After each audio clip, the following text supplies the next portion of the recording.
Assalamualaikum warahmatullahi wabarakatuh. Kami di sini dari kelompok 6 IP 2A akan mempresentasikan hasil diskusi kami dari mata kuliah Aspek Hukum Informasi dengan materi pembahasan kita yaitu Ekonomi Informasi. Namun sebelum itu, izinkan saya untuk memperkenalkan anggota kelompok kami terlebih dahulu. Yang pertama yaitu ada saya sendiri, Diah Hayu Iftina sebagai pemateri pertama, Muhammad Haris Mawadi sebagai pemateri kedua, Nadia Ayu Rizky sebagai pemateri ketiga, Salsabila sebagai pemateri keempat, Siti Asmaul Musfika sebagai pemateri kelima, dan Siti Tarbiyatul Ghausiyah sebagai pemateri keenam. Pengertian dari ekonomi informasi. Ekonomi informasi yaitu studi tentang bagaimana informasi dan sistem informasi mempengaruhi sistem ekonomi dan keputusan ekonomi. Dan ekonomi informasi merupakan pengetahuan, pengalaman, informasi, dan teknologi sebagai aset berharga untuk mencapai keunggulan di dunia persaingan. Ekonomi informasi merupakan cabang dari teori ekonomi mikro. Dalam ekonomi informasi terdapat persoalan yaitu ledakan informasi yang sangat diperlukan kejelian, keuletan, ketelitian, dan kemampuan intelektual, emosional, serta spiritual untuk memilih dan memilah informasi yang bermanfaat. Konsep ini diperkenalkan pada tahun 1988 oleh Marlin Parker dan Robert Benson. Menurut pendapat Parker, pada tahun 1988, ekonomi informasi adalah sekumpulan alat hitung untuk mengukur manfaat dan biaya proyek teknologi informasi. Ekonomi informasi melihat pada analisis manfaat dan biaya yang berhubungan dengan nilai dan kinerja bisnis. Yang kedua yaitu teknik atau alat-alat yang dipakai dalam ekonomi informasi. Yang pertama ada return on investment, yaitu keuntungan pendapatannya sesuai dengan jumlah modal yang diinvestasikan perusahaan untuk keperluan IT atau biasa disebut dengan balik modal. Biasanya digunakan sebagai tolak ukur untuk menghitung tingkat balik modal setiap periode, untuk mengetahui mana yang menguntungkan dan mana yang sebaiknya tidak dilanjutkan. Yang kedua yaitu strategi match. Perusahaan akan lebih dinamis dalam membuat strategi yang membuat kedepannya lebih baik dalam menjalankan sesuai dengan keinginan. Yang ketiga, competitive match, yaitu dengan menggunakan IT, perusahaan akan lebih unggul bersaing dengan perusahaan yang serupa yang tidak menggunakan IT atau masih tradisional. Yang keempat yaitu management information, yaitu bagaimana perusahaan lebih mudah dalam mengatur dan mengorganisir informasi, data, dan rekor karena sudah terintegrasi. Yang kelima yaitu competitive response, yaitu perusahaan akan lebih unggul dalam adanya feedback atau timbal balik dari pihak ataupun perusahaan lain melalui IT. Yang terakhir yaitu ada strategi is architecture. Dalam adanya pembangunan IT yang baik, maka akan mempengaruhi strategi perusahaan. Konsep-konsep kunci ekonomi informasi. Konsep-konsep kunci ekonomi informasi dibagi menjadi 4. Yang pertama, high fixed cost, low variable cost. Yang kedua, versioning and price discrimination. Yang ketiga, lock-in switching. Dan yang keempat adalah network effects. Oke, kita mulai dari yang pertama, yaitu high fixed cost, low variable cost, yaitu biaya pembuatan pertama teknologi informasi itu cenderung sangat mahal, tetapi biaya untuk memperbanyaknya biasanya sangat murah.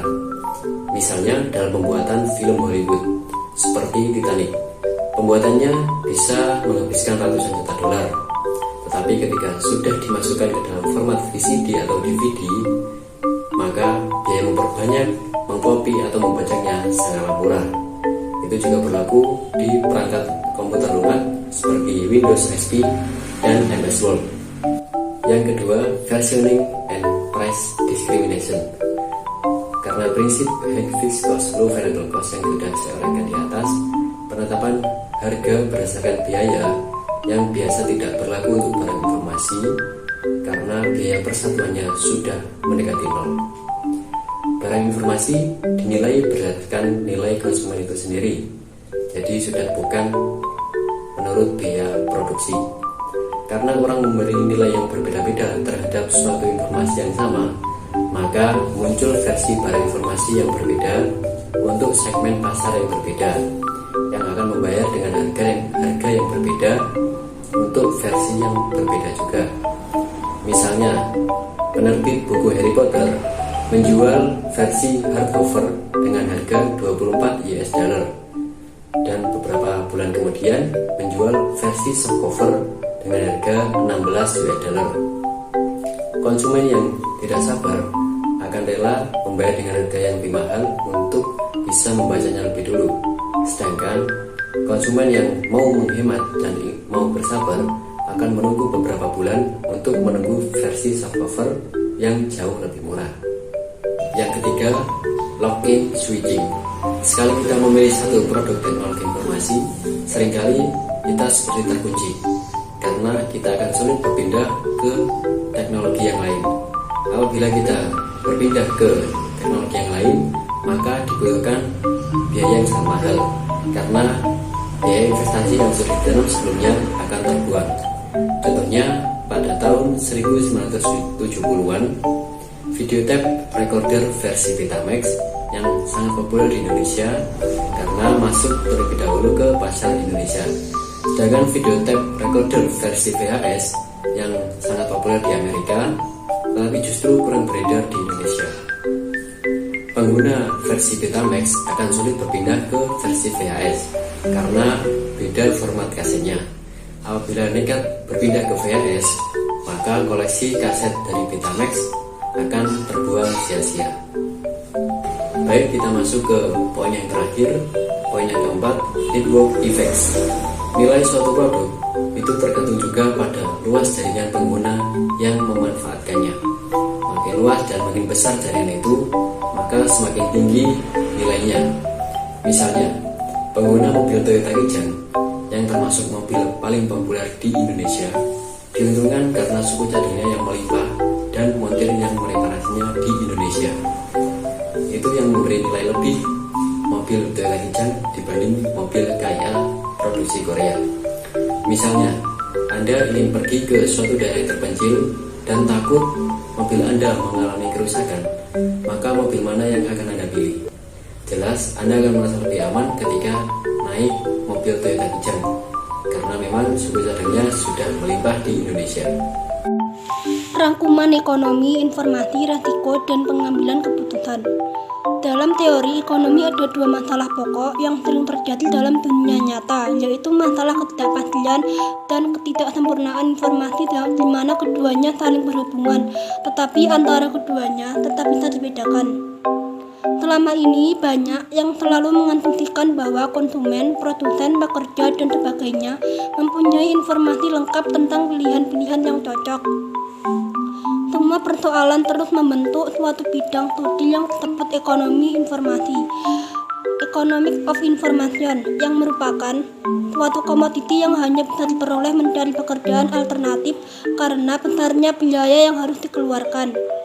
Dalam pengambilan suatu keputusan, terdapat hal yang perlu kita ketahui, yaitu adanya suatu keputusan yang bersifat pasti dan ada bersifat tidak pasti, certainty dan uncertainty. Penentuan certainty dan uncertainty sangat terkait dengan bagaimana suatu kemungkinan kejadian itu dapat diukur.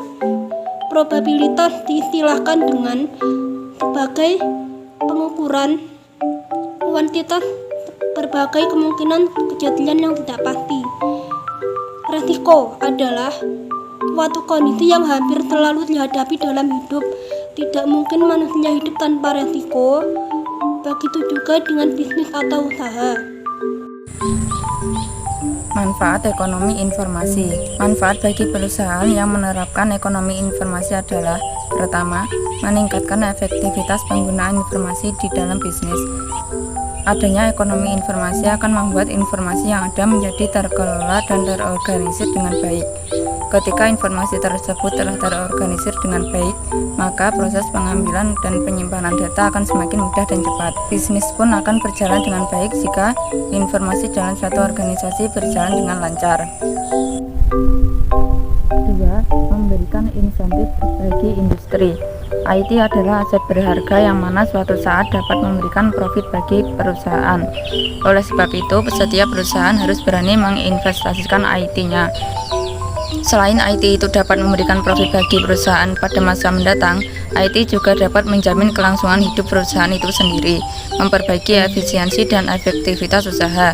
Perusahaan akan mendapat suatu loncatan keunggulan kompetitif, dan teknologi informasi juga berperan sebagai salah satu infrastruktur.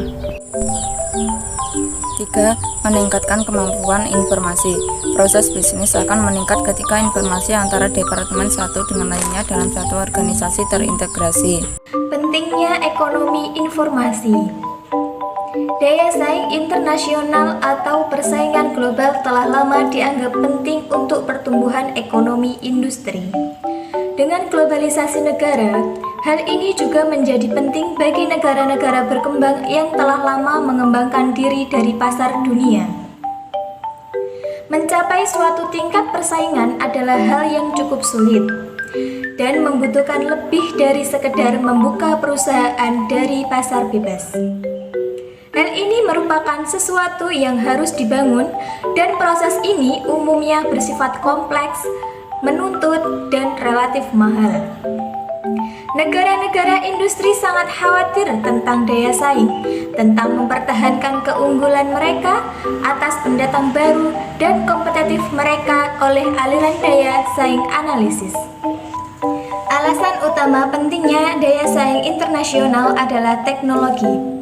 Laju inovasi dan hasil yang dijanjikan dari peningkatan produktivitas menjadi lebih mahal untuk melindungi ekonomi dari perdagangan internasional dan investasi. Karena teknologi baru mendukung semua kegiatan teknologi dan tidak menerapkan akses cepat ke teknologi seperti dalam produk baru, peralatan, dan pengetahuan penting bagi kesejahteraan nasional. Isolasi dari pasar global dan teknologi tidak lagi menjadi pilihan yang layak bagi setiap negara berkembang. Lalu, ada menyusutnya jarak ekonomi, konsekuensi dari perubahan teknologi di bidang komunikasi dan transportasi yang mengurangi transaksi dan biaya informasi dan sebagainya, kekuatan ekonomi bersama-sama, kemampuan tumbuh dari perusahaan untuk jaringan jauh kegiatan melemparkan informasi sebagai entitas ekonomi. Nilai penggunaan informasi. 1. Nilai informasi bagi individu adalah keinginan dari individu yang bersangkutan untuk membayar informasi yang mereka gunakan dalam berbagai hal, seperti dalam pengembangan diri, pendidikan, penggayaan budaya, hiburan, dan lain-lain. 2. Nilai informasi bagi profesional. Diperkirakan profesional menghabiskan 60% waktunya untuk berkomunikasi dan bekerja menggunakan informasi. Mereka mengeluarkan biaya untuk mendapatkan informasi dan menggunakannya, tetapi tidak diperkirakan mereka mendapat keuntungan langsung 10 kali dari biaya yang mereka keluarkan.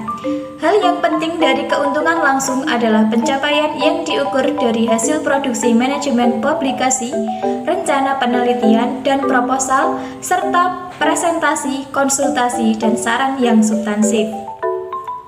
Nilai informasi bagi komersial dan industri. Informasi penting untuk bisnis, dimulai dari penyusunan rencana bisnis. Rencana bisnis harus mengidentifikasi model informasi yang mendukung tujuan bisnis tersebut, sehingga investor yang potensial mendapat nilai sejauh mana hal tersebut mendapat pengakuan. Informasi penting untuk mendukung riset, pengembangan produk, akses keuangan, pemasaran, regulasi pemerintah, penggunaan standar industri, dan pegawai manajemen. Pengembalian keuntungan dari investasi informasi adalah nyata dan benar. Selanjutnya yaitu New Information Economic. New Information Economic atau bisa disingkat dengan NI merupakan pembaruan dari ekonomi informasi sebelumnya. Teori ini berfokus untuk mendapatkan hasil yang maksimal dari teknologi informasi dalam sebuah perusahaan. Konsep ini mencakup hal yang harus diambil dari sebuah perusahaan untuk perencanaan teknologi informasi. Konsep lama ekonomi informasi mengasumsikan bahwa teknologi informasi dapat mendukung adanya proses sebuah perusahaan. Namun, dengan adanya pembaruan dari ekonomi informasi, teknologi informasi menjadi lebih aktif dan ekstrim. Kemudian menentukan sasaran dalam NI. Yang pertama yaitu hasil yang benar, mengawasi dan mengendalikan biaya yang timbul dan sekaligus meningkatkan dampak pada proses bisnis lapisan bawah. Yang kedua yaitu keputusan yang tepat, mengarahkan tindakan manajemen yang diperlukan untuk memproduksi hasil yang benar. Goals atau praktek dari NI. Yang pertama yaitu perencanaan strategi, menerjemahkan strategi bisnis dalam terminologi tertentu sehingga memberikan arahan yang jelas bagi TI pada kapasitas perusahaan mendakinya. Yang kedua yaitu inovatif dan kreatif, perubahan yang ada pada strategi bisnis melalui kemampuan yang ada pada TI. Jarang sekali bisnis bisa berubah arah di mana TI tidak dapat melakukannya. Yang ketiga yaitu melakukan prioritasasi, menilai pengaruh usaha berdasarkan usulan TI, baik gagasan proyek, prioritas juga proyeknya sendiri. Perusahaan wajib invest hanya dalam proyek di mana strateginya memang mengarah. Yang keempat yaitu penyelarasan, menilai dampak bisnis dari TI yang ada.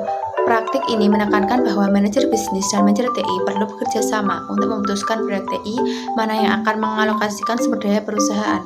Yang kelima yaitu pengukuran kinerja, mengukur kinerja TI dalam kaitannya dengan strategi bisnis.